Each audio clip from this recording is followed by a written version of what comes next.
سلام دوستان، فیزیوتراپیست امیر پوشان هستم. امروز اومدم در مورد زمین خوردن که بیشتر در سنین بالا دیده میشه در موردش باتون صحبت کنم و دوتا ورزش خیلی ساده‌ای که نیازی به هیچ وسیله خاصی نداره و اون وسایل رو میتونین در منزل یا آفیستون داشته باشین نشون بدم. اولین نکته‌ای که تو این چندی سال که کار کردم توی رشته فیزیوتراپی با مریضای مختلف پی بردم بهشون این بوده که در نقطه هیپ لگن فوق‌العاده ضعیف بودن. پس ما بریم سراغ دوتا تمرینی که بهتون وعده‌شو دادم تا بعد بهتون بگم چیکار بکنیم.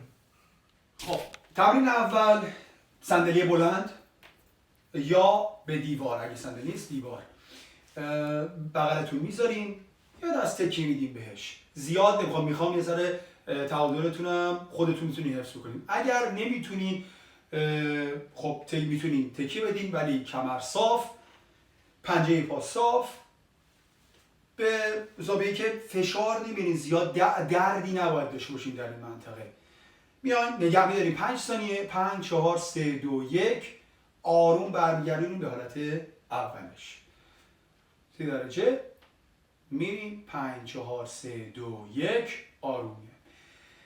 به مدت 1 دقیقه تا 1 دقیقه و نیم شما این حرکت رو انجام میدین. حالا چند بار که تکرار میکنین بشمارین که دفعات بعد هم بتونین همون شماره رو تکرار بکنین حداقل. دوباره بعد برمیگردیم اون یکی اونور آروم و دوباره برمیگردیم. هر طرف یک دقیقه 1 دقیقه و نیم تکرار. 2 تا 3 بار در روز هم میتونیم این رو انجام بدیم. این تمرین اول. تمرین دوم هم اینم اگر صندلی چیزی دارین میارین جلوتون میذارین فقط برای اینکه کمک کننده باشه اگر نیازی بود بهش. در حالت عادی نه. خب دست ها اگر نیاز دارین بهش تکیه میدین، اگر هم نه فقط نگه میدارین. سکوات میزنیم ولی سکواتی که میزنیم پشتمون مبل یا صندلی میذاریم که فقط مبل یا صندلی رو احساسش بکنیم و برگردیم. اگر در اون استیجی هستین که درد دارین و نمیتونیم بعد یه ذره بشینین بعد بلند شین، اشکالی نداره. ذره این تمرین تقویت بهتون میده و میتونین به اون استیج شاید برسین. پس اولین حرکت زانوها یک ذره به بیرون، به سمت داخل نمیاد، به سمت بیرون یه ذره زاویه‌اش رو میریم و میان. سعی هم بکنیم که باسن میره اول عقب، آروم میریم میشینیم و بلند میشیم. این یک و همونجوری که دیدین میتونیم تکرار بکنیم. میتونیم بگیم 5 4 3 2 1 و 1 2 3 4 5. این رو میتونید تکرار بکنین. باز هم من میگم اگر بخواین تکراری بزنین بستگی به درد داره. دردتون اگه خیلی بیش از حد هستش لطفا این تمرین رو انجام ندین.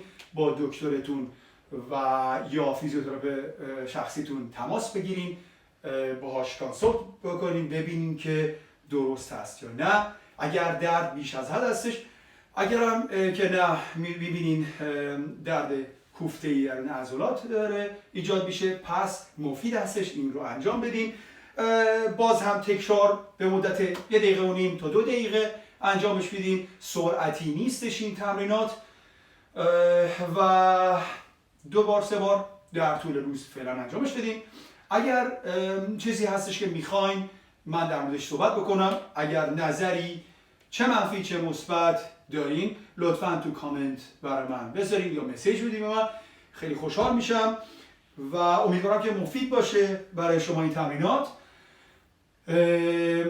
اگر هم دوست داشتین این ویدیو رو برای بقیه شیر بکنین، لایک بکنین و خوشحال میشم در آینده بیشتر بهتون کمکتون میکنم.